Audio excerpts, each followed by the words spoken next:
Magandang umaga sa ating lahat, mga viewers at subscribers ng aking video. Ako'y nagpapasalamat sa inyong pagbubukas ng video ito, at nagpapasalamat din ako sa kadakilang Diyos sa kanyang pag-ibig sa atin. Bago tayo dumako sa pagbulay-bulay sa salita ng Diyos, tayo ay manalangin. Samahan ninyo kong manalangin upang tayo ay gabayan niya sa ating paglalakbay sa sanglibutan ito tungo sa ipinangako niyang buhay na walang hanggan. Amang banal na makapangyarihan sa lahat, salamat po Panginoon sa umagang ito. Samahan mo kami Panginoon sa aming pagbulay-bulay sa iyong banal na salita.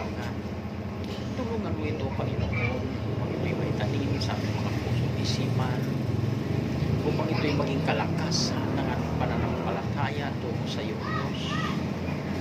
Lord God, kami po ay humihingi rin ng kapatawaran sa aming mga pagkakasala, sa aming kahinaan, sa aming mga pagkukulang sa iyo Diyos, maging sa isip man ito, salita at sa katawarin ng bawat isa. At kami po ay nagpapasalamat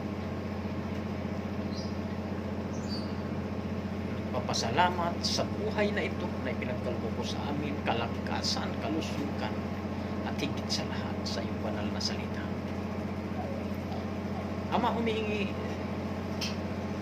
tulungan mo rin po kami Panginoon na mailayo kami sa pandemic na lumaganap sa mundong ito, itong COVID-19 Panginoon.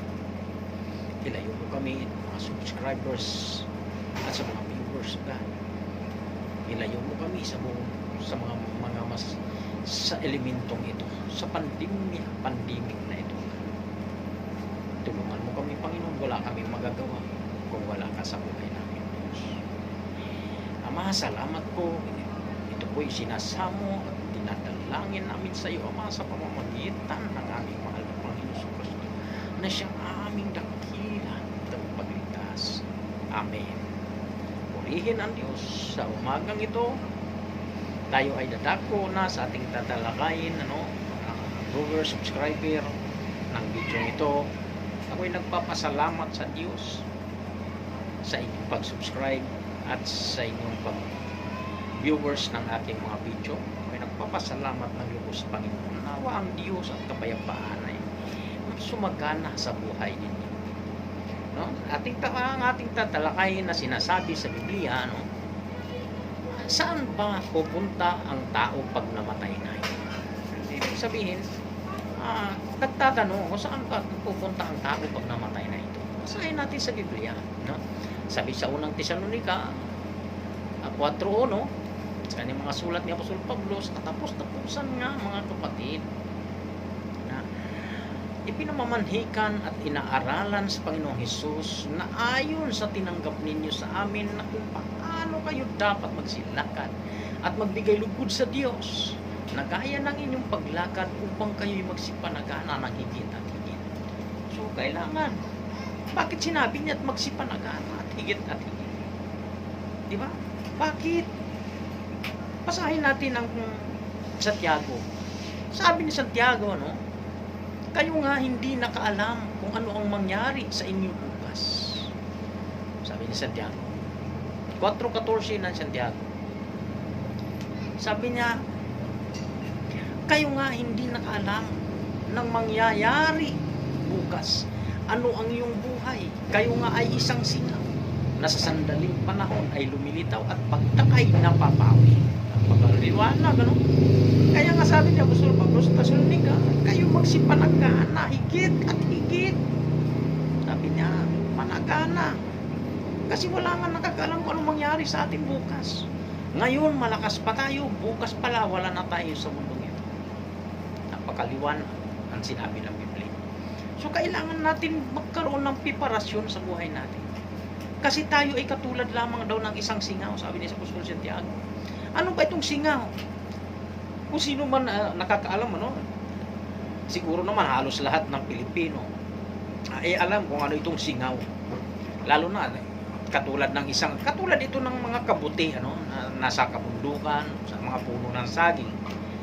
Ito'y bigla lamang ito'y sumisibol kung saan saan. Ang dami nito. pag sumibol ito. Pero pagdating ng panahon, hindi natin alam na naubos na pala ito, nawala na agad. Di ba? Ganun ang singaw, ganun daw ang buhay ng isang tao sa mundong ito. Parang lang isang singaw, parang isang kabuti. Di ba? Parang isang kabuti. Kaya, sabi ni Apostol Pablo, kailangan natin ng preparasyon. Managana tayo higit at higit pa. Di ba? Sabi niya, tayo ay katulad lamang ng isang kabuti. Bakit? Sabi sa Hebreo. No? Sabi sa Hebreo. Ang Biblia na mismo nagpapato. Hebreo 9:27. Ang Hebreo. Sabi sa Hebreo 9:27, at kung paano itinakda sa mga tao ang mamatay na minsan at ang pagkatapos nito ay ang paghuhukom. Tinakda na pala ang buhay natin. No? Kung itinakda na ito, kailangan natin ng preparasyon. No? Kasi pag namatay tayo, di ba? Kung hindi tayo nagbago at hindi tayo ano sa Diyos, no? Wala. Hahatulan tayo ng Diyos pagdating ng panahon. Kasi itinakda na pala ang mamatay minsan at pagkatapos ito ay paghukom. Sabi sa Hebreo 9:27. Sabi naman sa Ecclesiastes, basahin natin sa Ecclesiastes 9:10 ng Ecclesiastes. Sabi niya, no? Bakit? Anumang masumpungan, gawin ang iyong kamay. Gawin mo ng iyong kapangyarihan sapagkat walang gawa at kakaman ni kaalaman man ng karunungan man sa Siol na iyong pupuntahan, paruroonan. Kita mo nga, gawin mo na raw. Ano ba yung dapat gawin? Sabi ng Diyos, gawin mo ba yung magpakasaya? Magpakalunod ka sa bisyo? Magpakalunod ka sa alak? Dahil yan ang utos ng Diyos, magpakasaya ka. Gawin mo na raw lahat. No, hindi. Ang sinasabi sa Biblia, no, kasi makalangit ang dapat natin.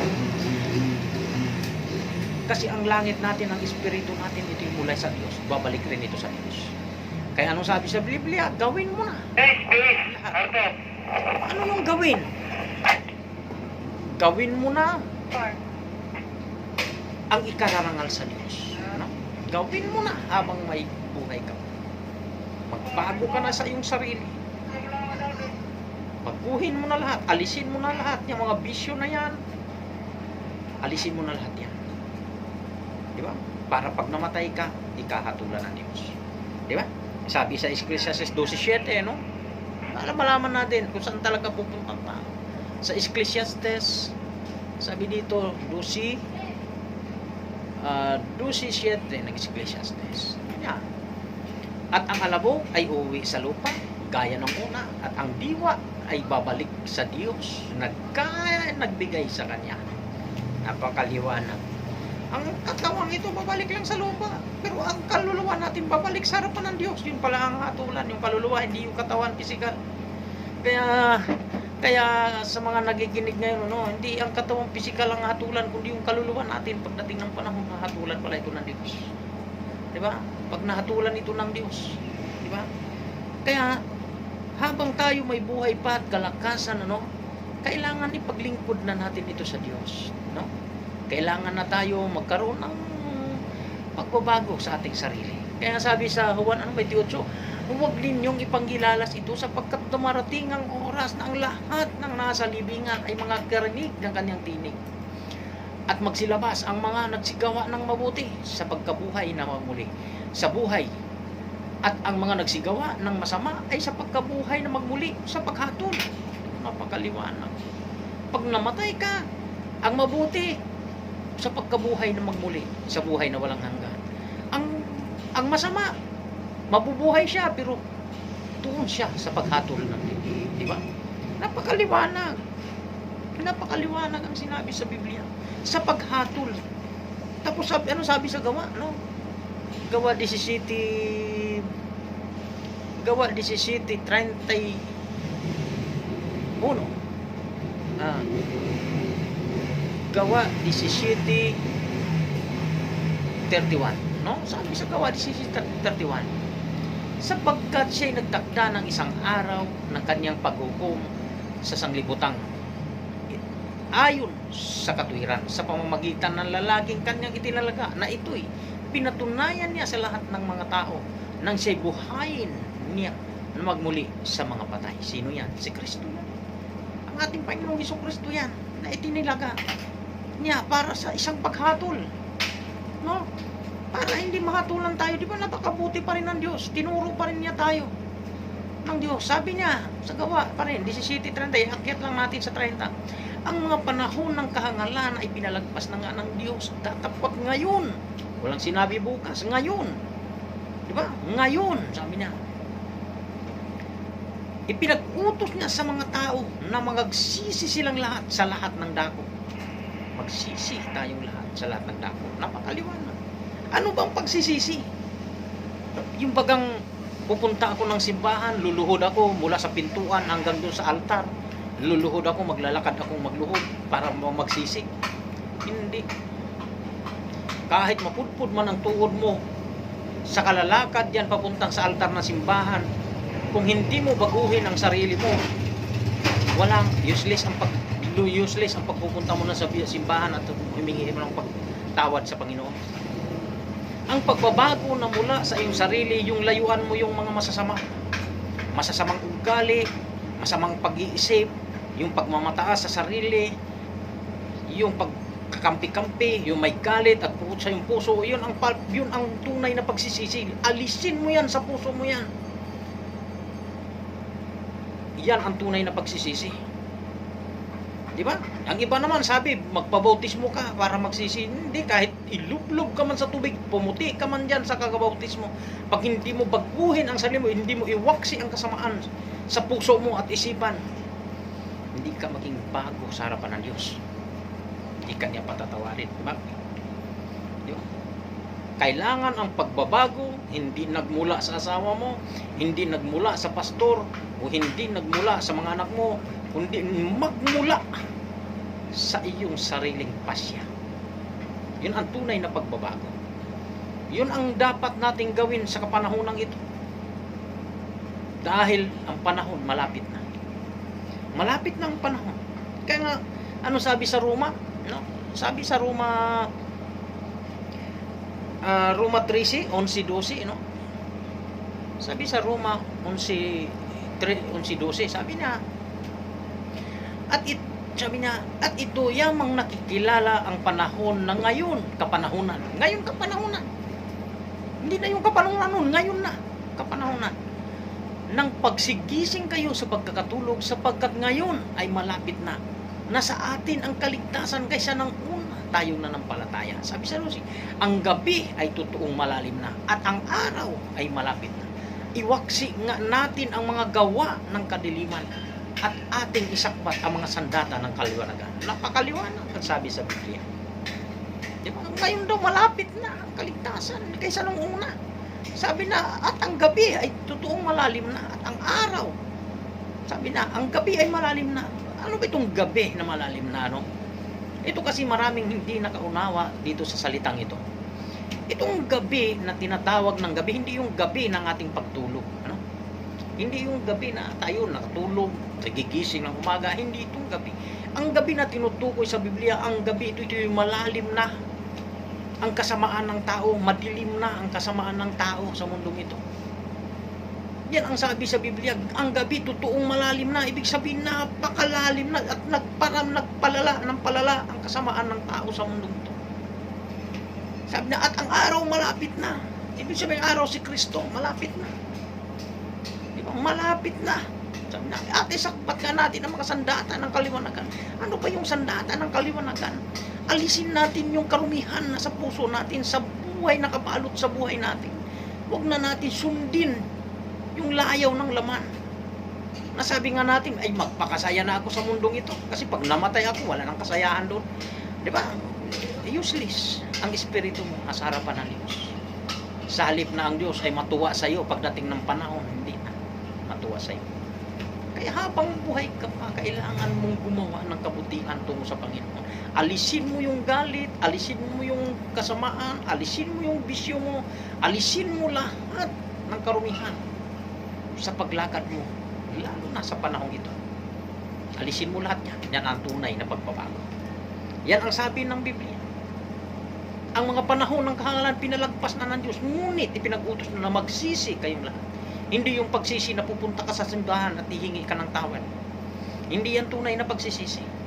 Ang tunay na pagsisisi, yung pagbabago sa iyong sarili. Kaya ano sabi ni Apostol Pablo sa Roma 12:2, baguhin ninyo ang inyong pag-iisip upang mapatunayan ninyo kung alin ang mabuti at kaya at lubos ng kalooban ng Diyos. Baguhin daw natin ang ating pag-iisip. Anong pag-iisip yun? Kolosas. Kolosas 3:2 hanggang ilagak ninyo ang inyong mga pag-iisip sa mga bagay na nasa itaas, huwag sa mga bagay na sa ibabaw ng lupa. Napakaliwanag. Makalangit ang inuutos ng Diyos. Di ba? Makalangit. Diba? Kaya nga sabi na dito sa, dagdagan natin sa Mateo, sabi sa Mateo 22:37, 22:37 ng Mateo. Sabi sa Mateo 2.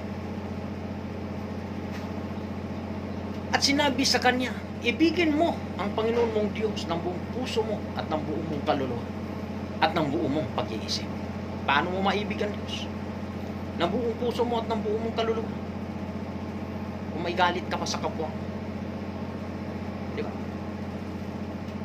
Hindi mo maibig ang Diyos pag may galit ka pa nasa puso mo. Yan ang utos mo. Ibigin mo ang Panginoon mong Diyos ng buong puso mo at ng buong mong kaluluwa.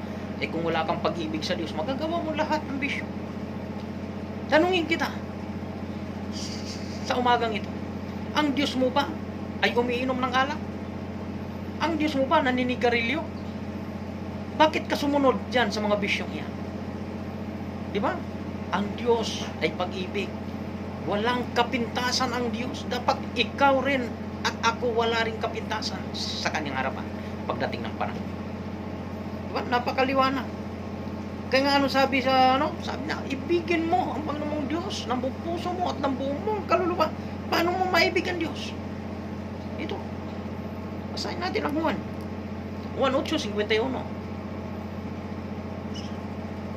Juan 8, ang talata ay 51. Sabi niya, 51, katotohanan sinasabi ko sa inyo, kung ang sino man ay tumupad ng aking salita ay hindi siya makakakikita magpakailanman ng kamatayan. Diba, napakaliwanag yan. Napakaliwanag ang sabi sa Biblia. Hindi ka makakita ng kamatayan magpakailanman. Ano ba yung kamatayan? Yung hindi ka mamamatay sa sarili mo? Hindi. Ang kamatayan na sinasabi sa Biblia ay pagkakasala sa kanyang harapan. No? Pagkakasala sa kanyang harapan. Yun ang kamatayan. Kung tumupad ka sa kanyang mga salita, hindi ka makakita ng pagkakasala sa malalim na salita. No? Sa pagkaunawa. No? Hindi ka makakita ng kamatayan sa Biblia. Pero ang kamatayan ito yung pagkakasala sa harapan ng Diyos. No? Kaya napakaliwanag. Anong sabi sa unang Timoteo? No? Sa unang Timoteo 6:11. Ano yung pagkakasalang iyon na hindi mo makikita? Sabi niya, dapat ikaw tauod ng Diyos, tumakas ka sa mga bagay na ito at sumunod ka sa katwiran, sa kabanalan, sa pananampalataya, sa pag-ibig, sa pagtitiis, sa kaamuhan. Doon ka pala dapat sumunod. Hindi doon sa anumang bagay na yung susundin. Doon ka pala susunod sa katwiran, sa kaamuhan. Doon ka dapat sumunod.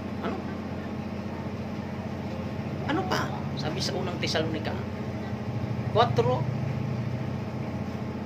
sabi sa unang Tesalonika 5:22 ng unang Tesalonika, layuan ninyo ang anyo ng masama. Itong pinalalayuan. Kaya yung pala sabi ng Diyos, ang mga panahon ng kangalan, pinalagpas na nga ng Diyos. Dapat ngayon, ipinag-utos niya na magsisi kayo. Yung pala, pinalalayuan pala. Lahat ng yung karumihan na yung lahat ng masama, pinalalayuan. Diba? Bakit pinalalayuan niya? Unang Pedro, sa huling talata nating tatawag. Unang Pedro 1:15. Huling talata. Sabi na, ngunit yamang banal ang sa inyo'y tumawag ay magpakabanal kayo. Naman, magpakabanal kayo. Sabi mo, ulitin ko, yamang banal sa inyo'y tumawag ay magpakabanal naman kayo sa lahat ng paraan ng inyong pamumuhay. Napakaliwanag. Kung nilikha ka ng Diyos sa mundong ito, ang Diyos mismo ang nagbigay buhay sa iyo, magpakabanal ka sa harapan ng Diyos. Huwag mong gawin ang katawan mo templo ni Satanas. Gawin mo ito templo ng Diyos. Habang may buhay pa, habang may kalakasan ka pa, habang may hininga ka pa, ipaghanda mo na ang iyong sarili. Kasi sabi sa Santiago, sulat ni Santiago 4:14, tayo tulad lamang ng isang singa na sa sandaling panahon nawawala. Ibig sabihin, palamuti lang pala tayo sa mundong ito. Hindi tayo talaga nakapirmis sa mundong ito. Diba? Hindi tayo nakapirmis. Lahat tayo dito mawawala sa mundong ito. Tayo babalik ang katawang ito sa alabok, at ang espiritu babalik sa harapan ng Diyos. Napakaliwan. Kailangan sa pagbalik ng ating kaluluwa sa harapan ng Diyos, kailangan malinis ito. Walang karumihan, walang bahid ng karumihan, walang bahid na pagkakasala sa harapan ng Diyos. Kaya sa umagang ito, inanyayahan ko ang lahat ng nakikinig, mga viewers at subscriber, inanyayahan ko ang lahat na kailangan magbago na tayo sa ating sarili. Huwag na tayo sumunod sa anumang kahalayan, sa anumang mga bisyo na lumalaganap sa mundong ito. Kailangan natin ang tunay na pagbabago tungo sa ating dakilang Diyos sa pamamagitan ng ating mahal na Panginoon Jesucristo. Salamat and God bless you all sa ating lahat.